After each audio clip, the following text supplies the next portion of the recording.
right, ladies and gentlemen, it is time for another episode of the 2022 Dakar Shakedown. I think we got it. I think we're going to stick with that. It's funny, though. It only took, 11 stages plus a prologue to finally figure out how we're going to introduce this thing. Anyway, well, that's it. Stage number 12. Was watching the video earlier. Larry Klein going live, showing Mason taking off from the bivouac for the final time. Riding off into the darkness. Looked like it was still pretty cold, but pretty awesome. You know, it's kind of crazy. That's it. All these miles, everything is all come down to the last 100 miles.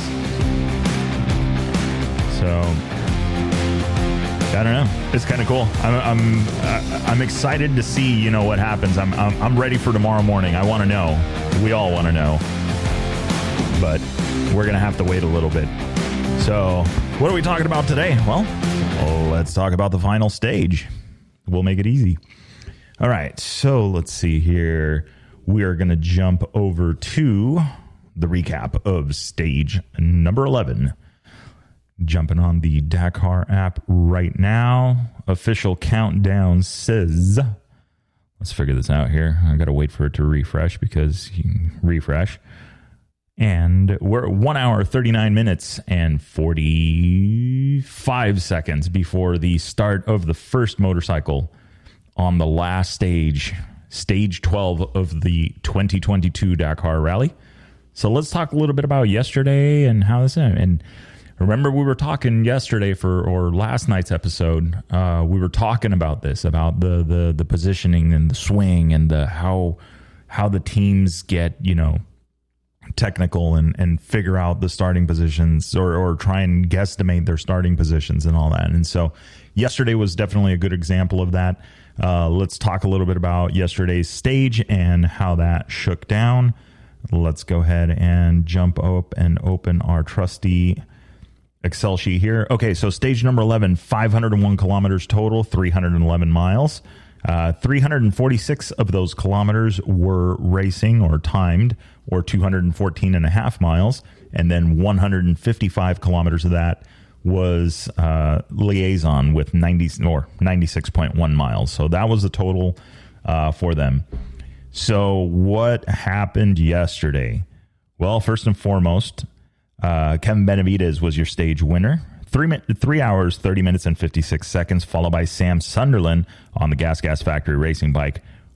4 seconds difference between those two on the stage. So this is interesting, right? We talked a little bit today. Sprint race, short stage. I did overhear Larry speaking to Mason in his video about, you know, getting some rain overnight, some ruts, some washouts, stuff to watch out for. So there's probably going to be some gnarly sections. There's probably going to be some stuff that these guys are going to have to slow down. So it's not just all going to be booked today, but it's going to be that good combination of it. But it is the last 100 miles. That's literally nothing for these guys, except for the fact that they've already ran 2,500 miles or so of racing. Let's figure that out here really quick. So miles of racing, so actual timed sections up until now, is 2,446 miles. That is how long they have raced over the last roughly 13 days. You got a rest day in the middle there, but that's basically the ground that they've covered. Now, that's racing. Now, as far as ground covered total, including the liaison for the prologue, everything that happened on the prologue up until last night, we're looking at 7,724 kilometers, or more precisely, 4,788 miles that these guys have covered. So that is a very, very, very, very long rally. I'm pretty sure we've made it to New York and we're on our way back thoroughly. Okay, anyway, let's go back to yesterday's stage standings. Kevin Benavidez setting the time, 3 hours, 30 minutes, and 56 seconds. Sam Sunderland in the number 2 spot, just 4 seconds back. Sam Sunderland on the Gas Factory racing bike. Joaquim Rodriguez on the Hero Motorsports Team Rally, 2 minutes and 26 seconds back. Matthias Wagner, Red Bull KTM Factory Racing, 4 minutes and 54 seconds back. Ricky Brabeck with a 5th on the Monster Energy Honda, 5 minutes and 22 seconds back. And then 6th, Pablo Quintanilla, 7 minutes, 40 seconds back on the Monster Energy Honda. Nacho Cornejo, Monster Energy Honda, 8 minutes and 5 seconds back. And then Dumoncher on the privateer team, Team Dumoncher Racing, 15 minutes back. So a bit of a gap there between 7th and 8th. Andrew Short finishing 9th on the Monster Energy Yamaha Rally Team, 15 minutes and 46 seconds back. Then you have Svetsko on the Slavnov Rally Team, 17 minutes and 51 seconds back, followed by Mason Klein on the BAS World KTM Racing Bike, and 19 minutes and 23 seconds back.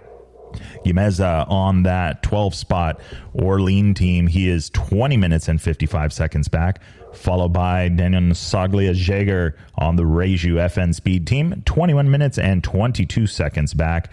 And then it is Adrian Van Beveren, 14th Monster Energy Yamaha Rally Team, 21 minutes and 33 seconds back, followed by Xavier Desultre, HT Rally Raid Husqvarna Racing, 21 minutes and 45 seconds back.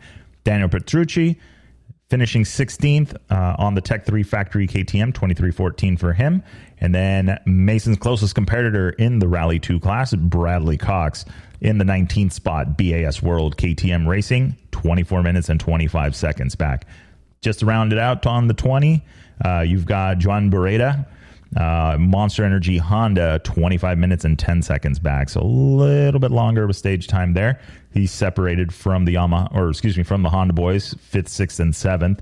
So that is a pretty good power team right there, 5th, 6th, and 7th. So that means that the Honda guys, Ricky, Pablo, and Nacho, are all going to be together in a group right behind each other as they start. So I don't know the exact interval. I think it's still 3 minutes apart for those guys, but we will see. That is a strong group to keep together and riding, leaving the line. So in this case, it's basically 3 brains trying to help the top runner of the team, which I believe is still Quintanilla, the highest placed Honda at the moment. So good team effort right there.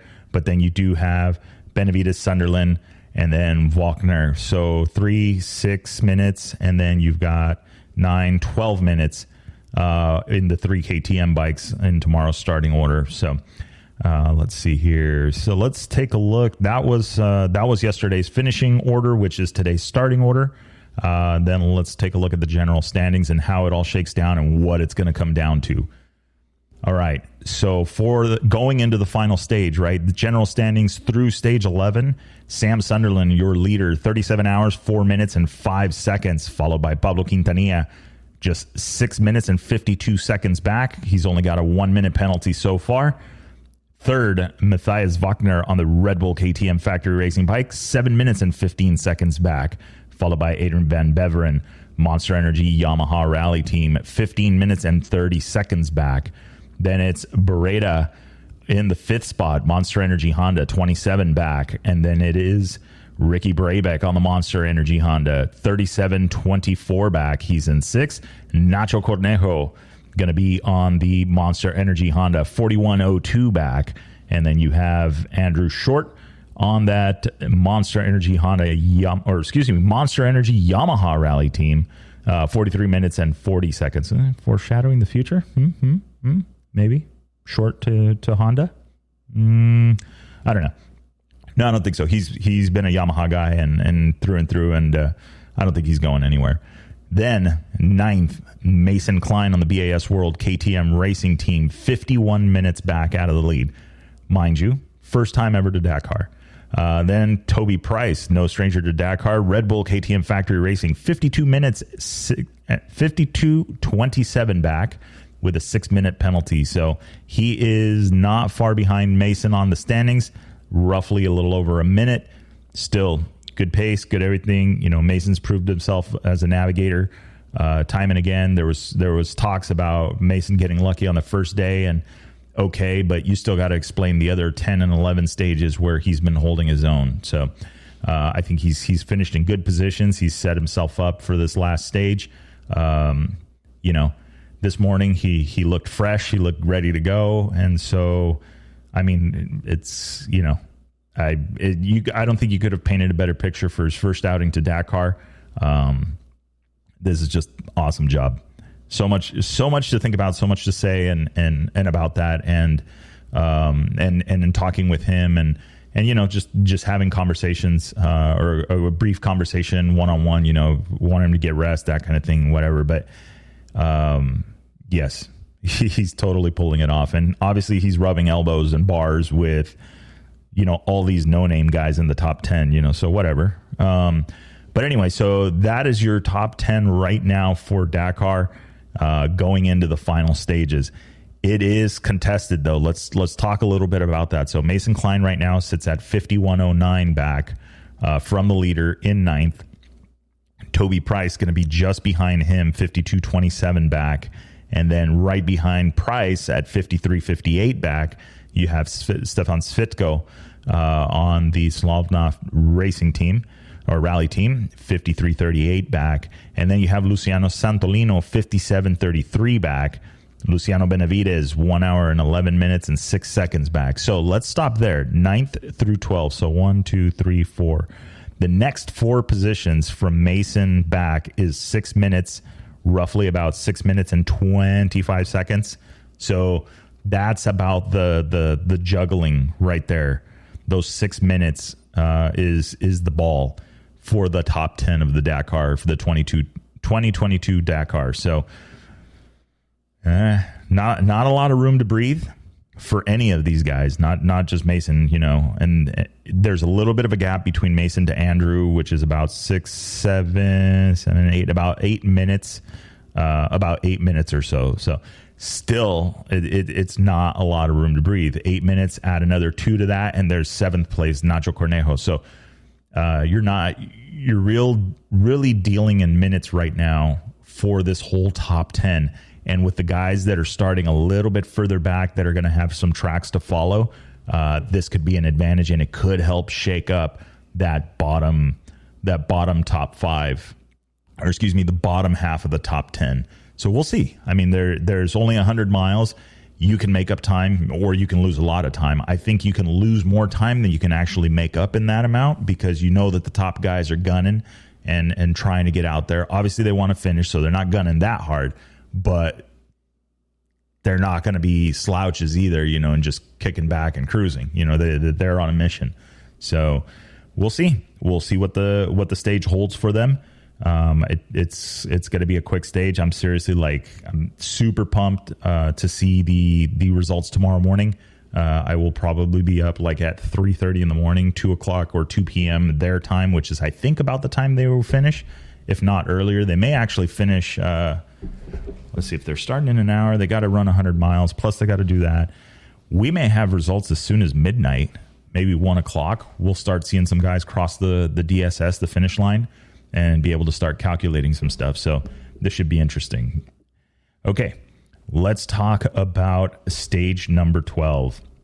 We are going from Bisha to the capital, Jeddah. And what that looks like on the book is 680 kilometers total, or 422 miles, 164 kilometers of a selective section or special stage, 101.68 in miles, and then 516 kilometer liaison, or 320 miles. So what we're going to do is we're going to go racing for 100 miles, and then we're going to go drive to Vegas to celebrate. I mean, I guess you could put it that way, but keep in mind they didn't, you know, it's not like they're doing 320 miles after the stage. They did have a liaison this morning, and then they'll have a liaison in the afternoon. So this should be, let's see, we got that going. Let's go home. Let's go to stage 12. There it is. All right, let's take a look at the stage profile. Now that we know the distances, oh man, this is going to be good. Ooh, and oh, no. Oh, so good. 27% sand for tomorrow, or for tonight's stage, so what they're going to be ready to tackle on here in a few minutes, or in a little more than a few minutes, obviously. 27% sand for today, and then 73% soil dirt. That is a great split, and that is it. A little bit of sand, a little bit of soil. So all the dirt fast guys, today's their day. There's some rain, which means hero dirt, which means epic helicopter footage, which means all sorts of fun stuff.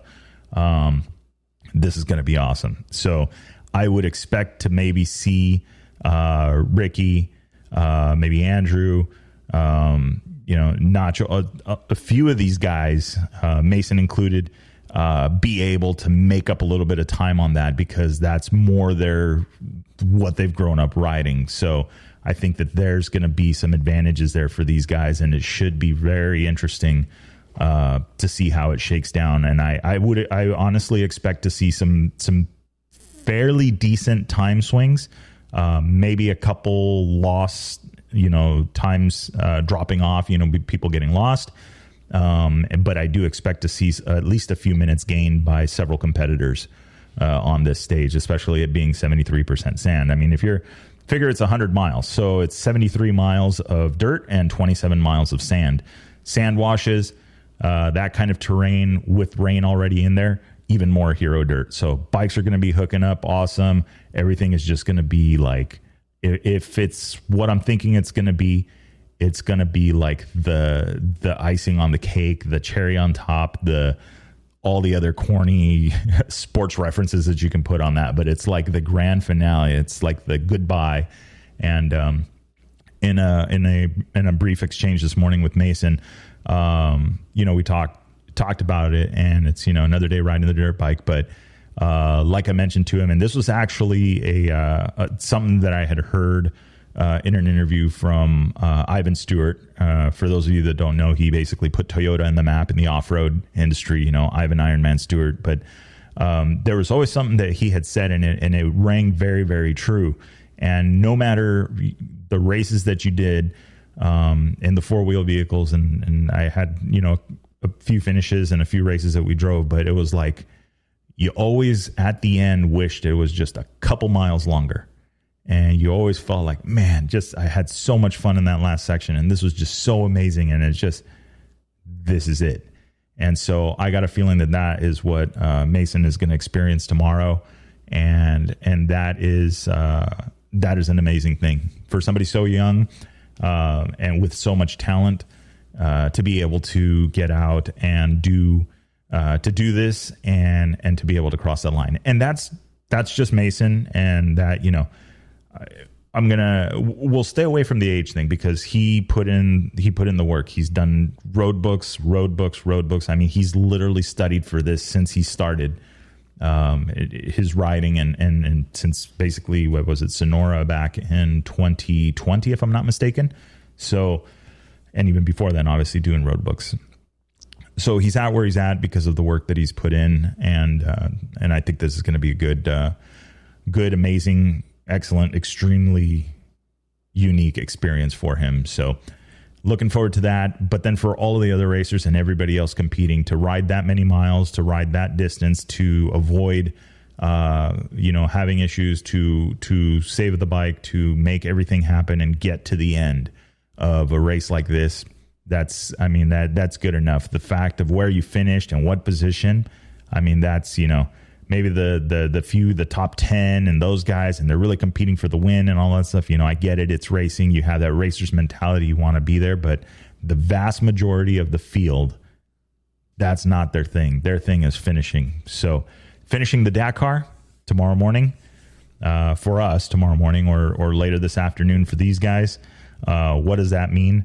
8,404 kilometers total, 5,210 miles traversed, 4,129 kilometers, or 2,560 miles raced, and of course the commuting, 4,275 kilometers, or 2,650 miles of liaison. So all of that wrapped up into a ball, 5,210 miles. That is what these guys have traversed along these days, and with only one rest day in between. Looking at the averages, you're going from about 100 and probably averaged out at about 200 miles or so, 230 miles racing every day. So that's a pretty big step. Let's see. We can average this out here really quick. So let's go. That equals. Here we go. We'll do that divided by 12. Not 13 stages. We're going to go with that. So you're talking about an average of 401 miles a day is what we're looking at. So that is crazy. So an average of 400 miles a day is what these guys are riding. We can say that, 400 miles, you think about, 400 miles. Well, we've done in adventure riding and stuff like that. You put in a 300 mile day, a 400 mile day, and the next morning, the last thing you want to think of is getting on the bike again. And these guys have done that now for 13 days straight is what they've done. So an average of 400 miles a day is what these guys are riding. Never mind the section in the middle that's going to be racing that these guys have had to do. Let's include the liaison, let's include the prologue on this, even though the first day's prologue was, let's just say a little short. But let's see. Let's go with this, and then divide that again, and let's go 13. Average racing is about 197 miles per day is what these guys race. So 400 miles average total with 196.9 miles per day of racing. So that is definitely going to take its toll. It's one thing to ride on the highways. It's one thing to ride, and log some miles and put that in, or if you're into that whole iron butt thing and riding 1,000 miles in 24 hours, that's one thing. But doing that, doing race speeds for 200 miles and then chill out for the next 200 miles, you got to one off the bike. But I'm sure there's some scenery in Saudi Arabia that makes the time fly by a little bit easier. And then obviously the thought of getting to the bivouac, being able to rest, take the boots off, and then just make it happen. So that is why the Dakar is such a tremendous feat. Covering the terrain, covering the miles, covering the distance, and then keeping everything together and getting ready for that last stage. So with that being said, guys, that is it. This is the last episode of the Dakar Updates.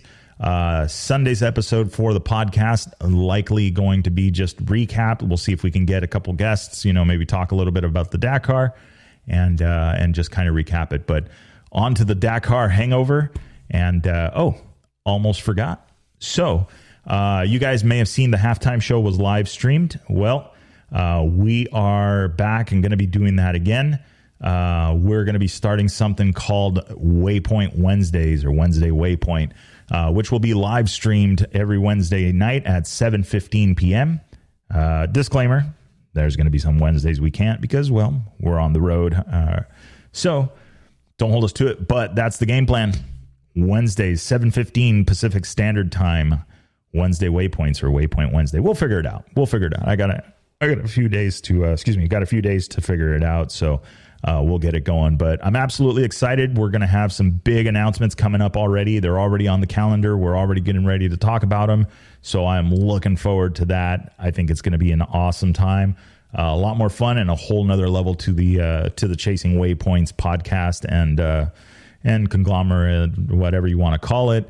So I'm looking forward to it. So don't forget, tune in. Today's the last day to download the Dakar app and get some information. Star those riders. You want to know who and when they're finishing. Star the top 10 guys, so then you know exactly when they come across the line. You'll start getting the alerts like I did last night at, I don't know what time it was. It woke me up and I just silenced my phone because I was tired.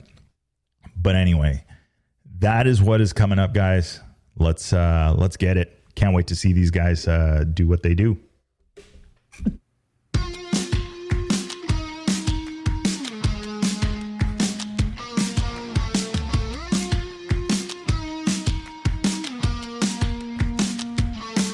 All right, that is the wrap for the Chasing Waypoints podcast this week. Hope you guys enjoyed the show. Don't forget to like and subscribe if you like what you heard. We are available on Apple Podcasts, Google Podcasts, and a bunch of others. Also, follow us on social media. You can find us on Facebook under Chasing Waypoints, Instagram Chasing Waypoints _official, and of course, the YouTube under Chasing Waypoints. Hope everybody has a good week. We will see you guys for the next episode. Remember, shiny side up, and don't forget to tag us. We want to see where you guys are riding and what you guys are up to. Have a great week.